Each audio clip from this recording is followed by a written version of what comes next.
Beating a Dead Horse. As always, I'm your host, Sean McKenna. And I'm your host, Jackson Keller. And this week, we watched Sorry to Bother You. I know last week we promised 8th Grade or one of the Mission Impossible movies, but we both ended up getting Sorry to Bother You, and this was one of those movies that I've been looking forward to for a long freaking time. So I'm really happy that we got to do this one instead. So, sorry to mislead you, but...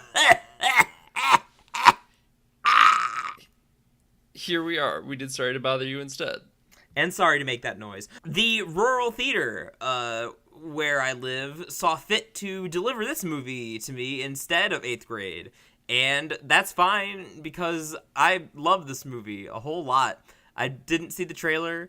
I didn't know much about it other than Sean was looking forward to it. So I went in with no expectations except for that Lakeith Seinfeld from Death Note was in it. And he was L. And I liked L. He was the best part of the shitty Death Note movie. So I'm like, oh, that's pretty neat. And then I saw it, and it was fucking great.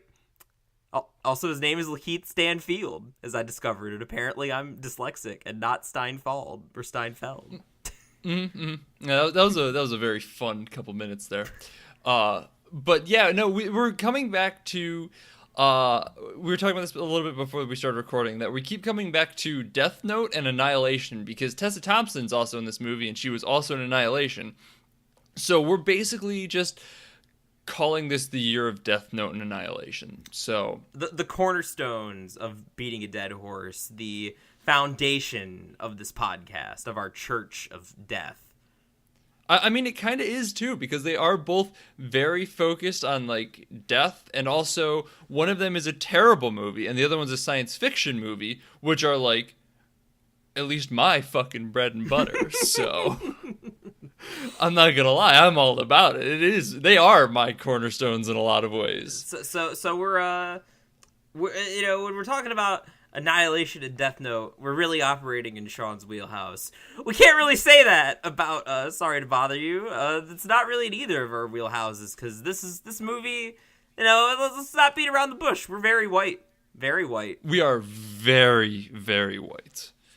I'm going to say, and I'm going to post some, like, articles and links and discussions down below from, like, actual, you know, people who have a better cultural relevance to this movie. And, like, you can go check them out. I would highly recommend reading their stuff, probably more than our stuff, because we're just going to be two white dudes spouting about a movie that is pretty much entirely about the African American experience and a lot of, you know, digs at white people, which I get, I understand, but also isn't for me entirely. So go read these people's articles instead. They're way more important and prescient. So just saying that.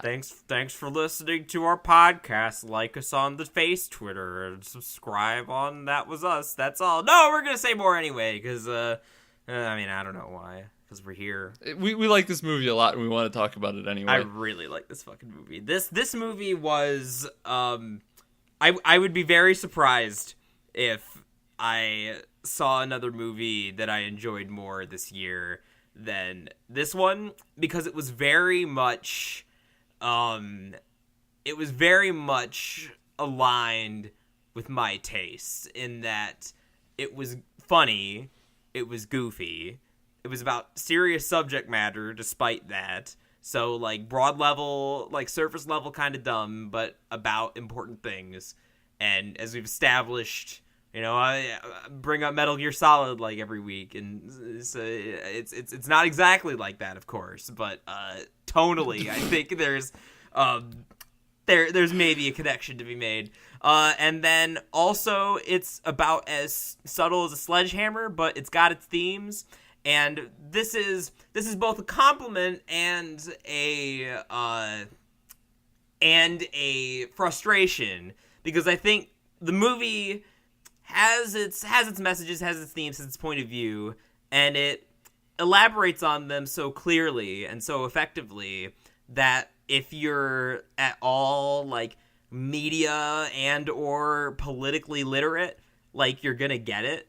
And there's not really that much to explain or, like, dive deeper into without stating the obvious, that the movie didn't already make clear in a entertaining and cool way. So we're just gonna be talking about a bunch of bullshit this week, I think.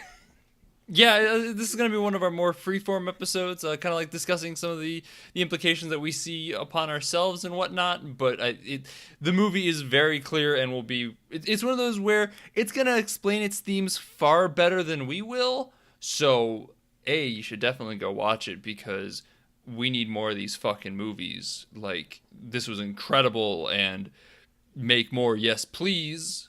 Stop making Ant-Man and the Wasp. Was this an original script, or was this an adaptation of something?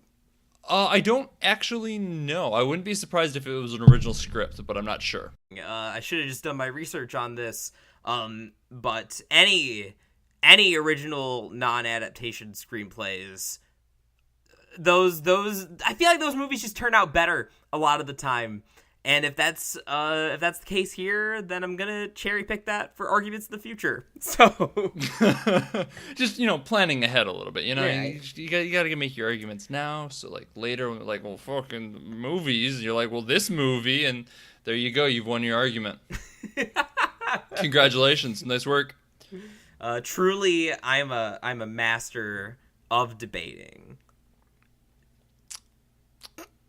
All right, let's talk about this fucking movie. This has been goddamn 10 minutes of nothing. let's talk about this fucking movie. Spoilers, because this movie, we're going into spoilers now, so go see it. It's great. Especially, like, if this is one of those movies where you've seen the trailers and you think you know what it's about, no, you don't. Speaking as someone that knew absolutely nothing about it, it was batfuck crazy, and that's all I want to say to a non-spoiled audience. It's well worth your time. Go fucking watch it. Definitely go watch it. So yeah, let's talk spoilers, and I guess I'm gonna actually open it up to you. What do you want to talk about in regards to this movie? Oh, so many things. But I guess this movie really resonated with me. Because of the tone. Because I am a horrible, cynical, broken person. And okay. Last week we were talking about Won't You Be My Neighbor, and that movie was great, and I really loved that one too. But it was also too optimistic for me. Like, you can tell just like listening back on my paranoid Alex Jones rant about the media that I really focused in on the sliver of negativity that was. I was gonna say it's a very good example, because there was kind of one little hey, but here's the thing on how we're looking. You're like, that. Yes. Yeah. Now all this love and hope and optimism, that's all fake. This is the real shit. The slew of media trash. No, we're not. I mean, we're not gonna rehash that again. But so as far as my my philosophical underpinnings and worldview, this movie, I was much more on this movie's level because it's so fucking cynical, and I loved it. Everything is fruitless. Everything is a tragic farce. Capitalism is an all-encompassing system that any attempt to rebel against it, short of violence, will be ineffective and feeding into the system, and everyone, but especially people of color, especially black people, suffer at its hands, and capitalism sees people as nothing but workhorses. They turn them into horses. Oh. You get what they're going for in the movie then? Yeah. Do you see what they're doing? Do you see? Check out that subtlety. But the movie doesn't need to be subtle, because the fact that this it's got big horse dicks in it. Yes, it's got big horse dicks. You don't expect the horses. Oh, God, no, not even a little. They come out of nowhere, but they make perfect sense. They arrive, and you're like, yes, of course. Truly, this is what the movie was leading up to, or at least that's how I felt. Being an adult is so fucking weird. I guess I might as well just go with this now. Why not? So yeah, movie's not subtle at all. The main character's name is Cassius Green. It's great. It's fucking great. I really admire a movie that's got something on its mind, got something to say. It comes in and it says it. And with no ambiguity either. There's no ambiguity, but what keeps it from feeling fucking preachy and annoying, because that's the downside of. No, exactly. That's the downside of being so crystal clear, is that if you're just feeling like I get it, it's all in the presentation. And the presentation here, very off kilter, very funny. The characters still feel fleshed out in a lot of places, like especially the main character, L, gives a nice kind of soft-spoken performance, which is nicely contrasted with his white voice when he's on the phone calls. So, I mean, just the craft, it's the nice marriage of craft and theme that keeps this from being the fucking Purge. Another politically minded series of films, I guess, that nonetheless can't help but feel like you're being bludgeoned by a sledgehammer. This movie is no more subtle, but the hammer that it's swinging is like pink and has streamers, and it's fun. So you don't mind getting hit with it. It's like one of those toys you won at the carnival that you would like blow up and whatnot, and then you'd like bop your friends with them until they got mad and take it from you and rip it in half. So yeah, so Jerry. If it's like fucking Jerry. But if you're thinking about it in terms of like you're getting a lecture on, politics and capitalism and whatever, right? So you got the Purge, and the Purge is that fucking boring professor who just drones on and on and on and just has the same PowerPoints every day. Never, and then all of a sudden gets really attractive and kills people for 10 minutes. Oh.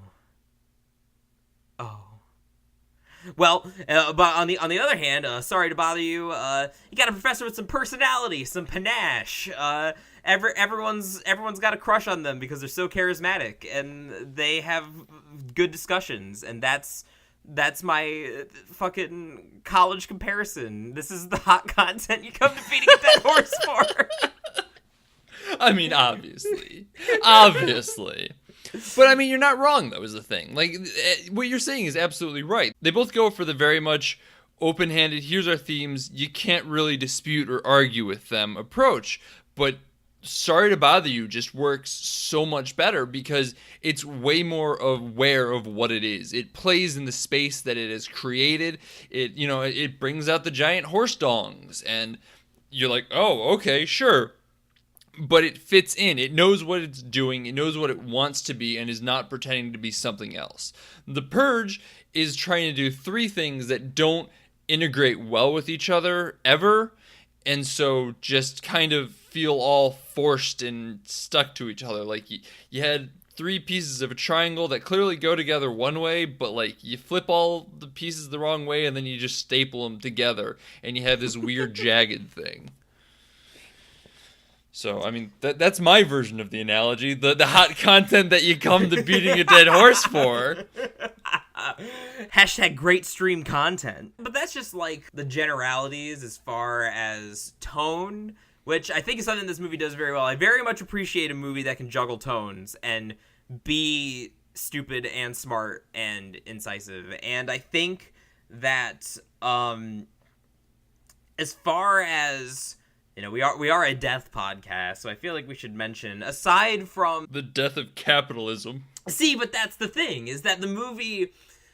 capitalism won't die. That's the problem, is that every attempt to subvert or critique, although it seems to work out in the end, it seems like, Cassius is going to go back down out of the power caller suite. He's going to... go with the unionized thing, and, maybe there's some hope in the end, but that hope's yanked away when he turns into a fucking horse! He turns into a horse! It's over! Well, no, see, it's the metaphor there, though, because, he returns to being a workhorse of the common people, and so he is no longer a power caller. He is once again the workhorse, and the uprising that comes of it to go kill certainly not Elon Musk is very clear. Yes. So that is true. And so I guess you're right. It is about the death of capitalism, but what it is arguing for a full-blown communist revolution, and God bless it for that.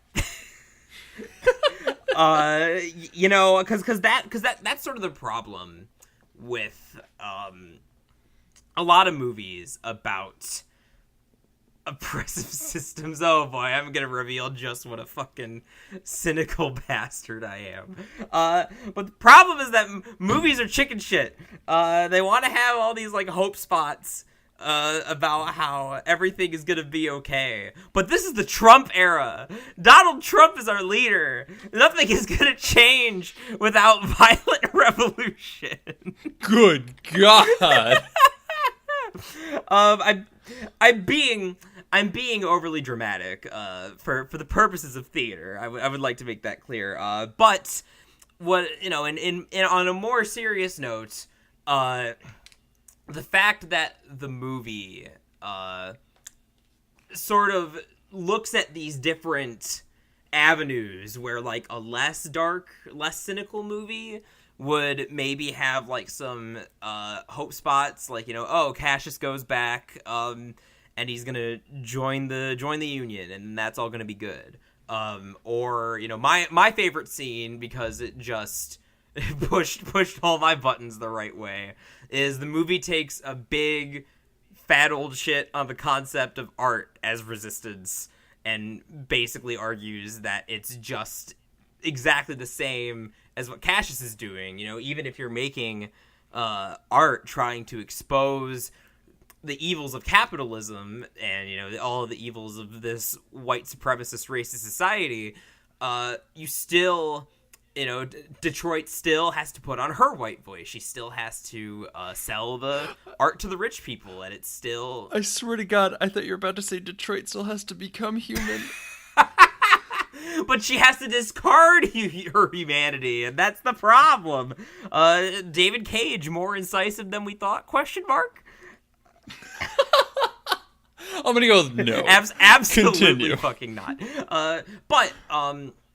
So, like, the fact that even though Detroit's got this message, she's got this desire to, like, rebel through her art, the fact that she still has to degrade herself in kind of the same way that Cassius has to get ahead is, like...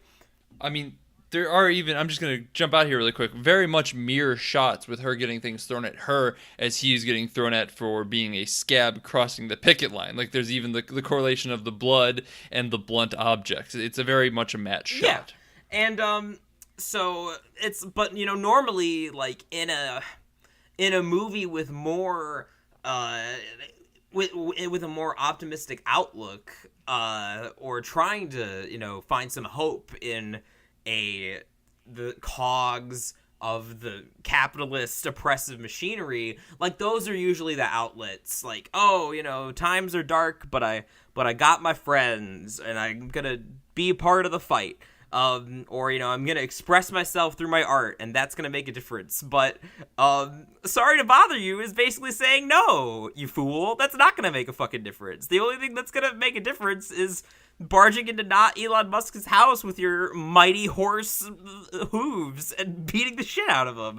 Which, I'm not saying that that is necessarily my worldview, but I do appreciate that the movie goes for it. I do appreciate that the movie is that fucking cynical that that's where it ends. And, that the death of capitalism has to be like the literal death of capitalism. And I think it's a pretty bold statement for a major motion picture to make, I dare say, which is kind of funny when you think about how the movie shits on, like, the efficacy of art. But, I'm sure that's coming from the filmmaker's experience of being part of the Hollywood machine and feeling like that, Yeah, you got the whole art and artist thing going on there, though. A little bit of a different side of that one, as opposed to the usual, the artist is a shithead, how do we still enjoy their art? In this one, it's more like the artist is making art that kind of condemns the very thing that he is, so... Yeah, it's that webcomic, well, not really webcomic, I don't know if you'd call it a webcomic, but like that image of the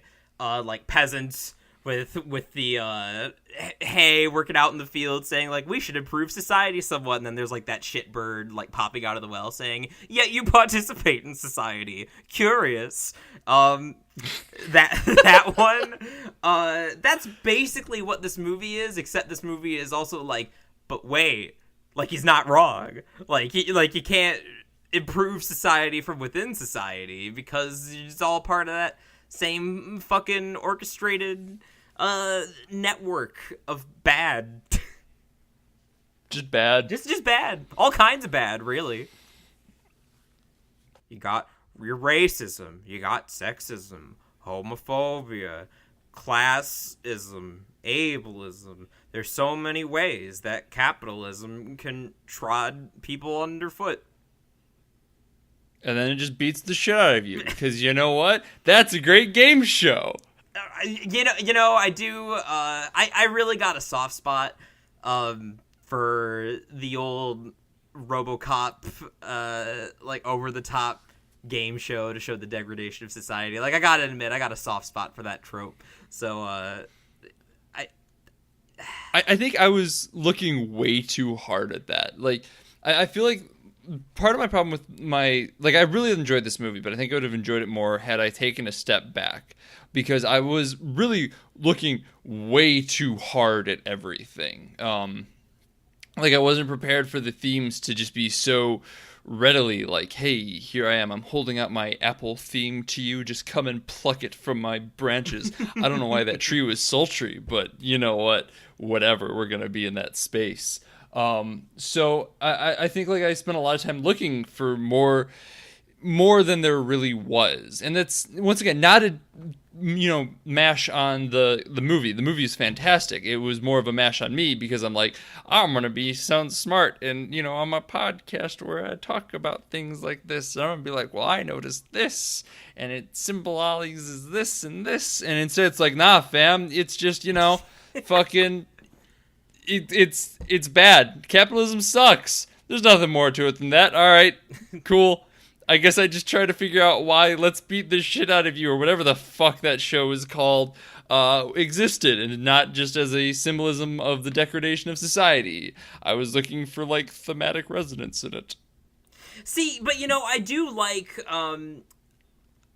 that it does become, and this is maybe where I think that's actually a good example of how the movie, even when it's still being kind of obvious, like the execution, again, like it goes for it. I love movies that go for it. I love this movie, but we have it in the background, like I get the shit beat out of me, and like that's kind of the show, and again, it's kind of a common trope.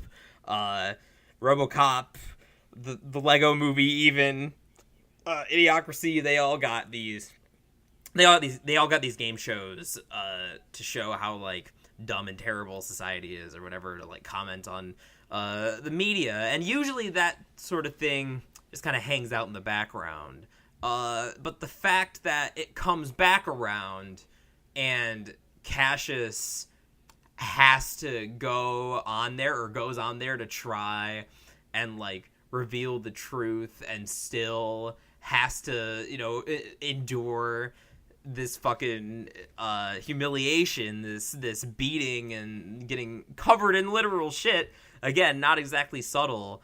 And it's the fact that the movie doesn't hold back in that way, and just presents what and just presents what's on its mind without any filter, and just takes everything to its logical extreme without seeming like overly edgy or childish, because I can imagine in the hands of a lesser film like that shot of him just like covered in shit could come across as like a person burger moment to a degree.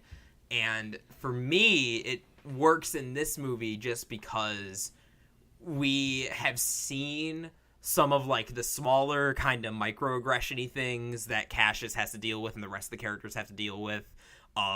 So we see their sort of social kind of burden that's put on them, like the social beating, finger quotes that they get, and then that escalates to them having things thrown at them, and then by the time we get here, like it's pretty, actually, that scene of him getting like the shit kicked out of him is pretty brutal, and that shot of him covered in shit is supposed to be, again, kind of cheeky, kind of funny, kind of audacious, but it also still kind of lands for me. Like, man, like they're really, like, you really get the feeling, you get it, of what kind of humiliation you have to go through to try and like get a message out, to try, if you're gonna like participate in this system. Like, that in and of itself is going to have all these challenges and problems. But, like, when you go and try to speak out against it, that's just going to make all that sort of implicit stuff come to the forefront in a big way. And so, I really thought that moment worked. It really worked for me. It definitely never felt super out of place or anything like that. It belonged within the movie. I wasn't really like, I mean, I was repulsed, but not in like oh god, why did they go this far? It entirely belonged. It was not out of place. It made sense. It was, he's in deep shit literally and figuratively at this point. It's how he's feeling. It works on many levels. Once again, all very on the forefront and like pretty quick to pick up on, but like it plays on it, and like it fits just like the rest of the movie, and that everything is very much like there are multiple levels that almost everything works on, but they're all pretty surface levels still, and you pick up on it right quick. I did like the one thing that I kind of just want to talk about, and this is just more something that I've been kind of marinating on, because I can describe this movie as deliberate. I've said that everything about it is very, this is what it is, this is how it works, this is the point of it. Nothing in it ever feels like an accident. And so, like, the one thing that I was kind of watching, trying to place and figure out what they were doing with it, is a lot of the editing was just kind of out there. I don't know if you really caught this at all, but there were a lot of crossfades and, like, black dot zoom out. I am totally blanking on what any of these things are called. I know crossfading, but where it essentially, it's a black screen that it's a circle that expands out to reveal the scene. It was a lot more less standard editing and like cut transitions and whatnot, and I just thought it was kind of stark, and I was kind of like looking to see what it might be indicative of, what they might be trying to do with it, and I don't know that I ever really picked up on necessarily what the message behind the editing there might have been. I'm just curious if you noticed this, if you had any thoughts on it or anything like that. So, I didn't notice the transitions themselves super much, although I think it might have, what you're saying, now that you mention it, might play into one of the reactions I had to the movie, and kind of my only real criticism.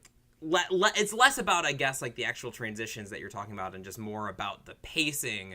But this is the kind of movie that felt like there were a lot of scenes where it could have ended and it would have been an appropriate ending, which is another way of saying that it felt kind of long sometimes. Not that I didn't enjoy what was happening, or that I would even say that it dragged, but I guess that's maybe part of the problem of being so on the nose, is that when you have like a scene that makes a perfectly succinct statement, it feels like, just, cut to curtain.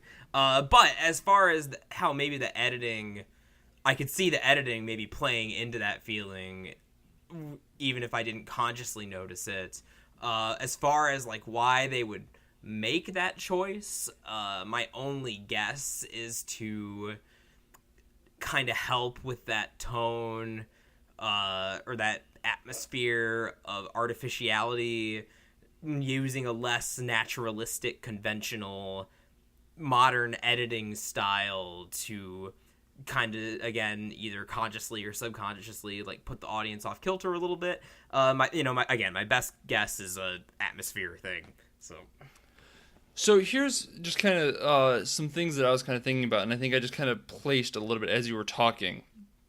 Why I was feeling this way, because like I got kind of like a retro futurism vibe from it in a way, and I think that has entirely to do with the editing, because it's very much edited in their home lives and whatnot, as more of like a retro 70s TV show with like the crossfades and whatnot. I got a little bit of a Star Wars vibe from it, just because like it's that same style of editing to it. And it's it's the usual stark, hard cuts when they're more at work and whatnot. So I'm wondering if more than anything, it's kind of a separation of past and present, or more past and future. You get like those who are caught in the past of normal life and whatnot, and actually having the freedom and funds, I guess. No, see, that doesn't quite stick either, but I feel like I'm on track for something, and I know that's not really great podcast content here, but I feel like it's the type of thing where, like, if you have watched this movie and noticed this as well and have any ideas on it, like, I'd love to hear it, because like I feel like we're kind of pushing in the right direction, just maybe not all the way there. It would be a fun thing to rewatch, specifically with an eye for, like, trying to notice which cuts are used, especially now that the plot, the editing is the kind of thing that's easier to get the sort of placement of when you're not so focused on what's going on in the plot, and you can notice, like, oh, this scene's coming up and they use this kind of transition or this kind of cut to set us up or create this feeling. I do think you're onto something with the, like, home life versus the corporate world thing, because now that you mention it, like, there definitely was, even for someone who is not inclined to really notice that, like me, like, they're idyllic sitcom. Oh, is that the official name? No, but that's what it is.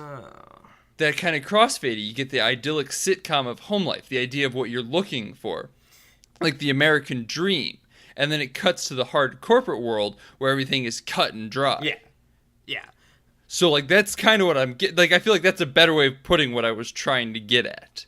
Is the difference of, like, that's why it feels like the 70s and retrofuturism. It's because it's shot like an early 70s TV show, like, where capitalism is, good and works for everyone, and, like, this is the great idea behind it, and, the white voice where you are free and breezy and whatnot. A 70s sitcom versus the corporate world where everything is hard cut. It's interesting that you bring up sitcoms and you mention, like, the white voice, because for some reason I'm thinking about, like, and I don't know if with that editing style this would have been, like, an intentional thing, but I'm thinking about, like, Urkel, like how in, like, the 90s there were some, like, black-led sitcoms, but they're maybe presenting, like, the sanitized, like, white voice version of life.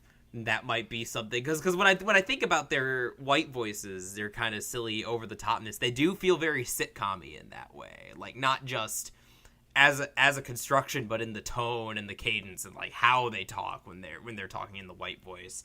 So yeah, I don't know if the creators were thinking about Urkel at all, but I sure am now. Yeah, I want to go back and watch it again now, just kind of with that eye in mind. I don't know. I like editing and stuff like that. If you've listened to this podcast before, I'm sure you've realized that that's kind of like the thing that I zoom in on really hard.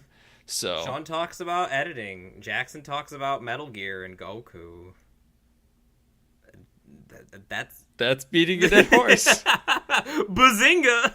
Well, we're gonna call it here. I know it's a little bit early, but as we've said, we are two incredibly white dudes, and as this is a much more, African American experience movie, we highly encourage you to go read that other stuff in the time that it would take you to finish the stuff that we talked about, because it's, way more relevant than our nonsense that we just talked about, because I talked about editing for 5 minutes, and, there's more important things to be said from the movie than that.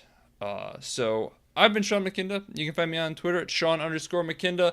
I also have a website where you can find everything I'm doing. It's isortof.com. Twitch page is on there. Stupid things I did for YouTube's on there. Some articles I do are on there, as well as some movie reviews are on there. So go check that out. I'm pretty proud of the stuff that I've done so far. And I'm Jackson Keller, and you can find me over on Twitter at JacksonJKeller. And I am back from my previously mentioned Twitter hiatus. I am trying to regulate my Twitter usage still, just because as a website, Twitter is a nightmare, but since we run a podcast, it's kind of a necessary evil for me to use. That said, even though I do not check it as religiously as I once did, if you still want to leave a comment, accuse me of being a communist or whatever, seize the means of production, whatever you want to say to me, you can tweet at me there, and I will see it. And so at me. I'm going to regret asking people to do that. Eventually, yes. One of these times it's going to come back and bite you in the ass. Well, it's just going to be a flood one day, because I keep asking people to do it. And so now, like, every dumb bullshit thing that I've ever said, it's all just going to come back at once. So, like, there will be someone accusing me of being like a cultural Marxist or whatever the fuck the alt-right talking point is. There will be someone calling me out on some stupid shit I said about like a Marvel movie. It's all just gonna happen at once. So and it's kind of like the Beetlejuice thing, where like on the third time that you say "at me," it's just gonna break. The day of reckoning, the judgment of Jackson Keller. If you want to keep in touch with the podcast, you can find us at BADH_cast on Twitter. We kind of just tweet updates and stuff like that, and it's never anything really regular, but it does let you know what's going on, and you can also tweet us more directly if you don't want to yell at one of us specifically. As always, shouts out to Lords of the Highway for the use of our theme song. It is Suicide, alternate take off the album High Octane, Low Expectations. They're on Spotify and all that good places. Go check them out. They're a great band. Also, shout-outs to 25 Years Later Site.com for hosting our nonsense. Thank you, as always. Go check them out. They're a great place for David Lynch films, movies, TV shows. Not just David Lynch films, movies, and TV shows. There's all sorts of stuff over there. It's a bunch of cool stuff. Lots of cult classics and the like. And yeah, next week we're going to be talking about the new Mission Impossible movie, probably, unless something else comes up, because it's possible. But probably Mission Impossible. So get ready for that. Bye.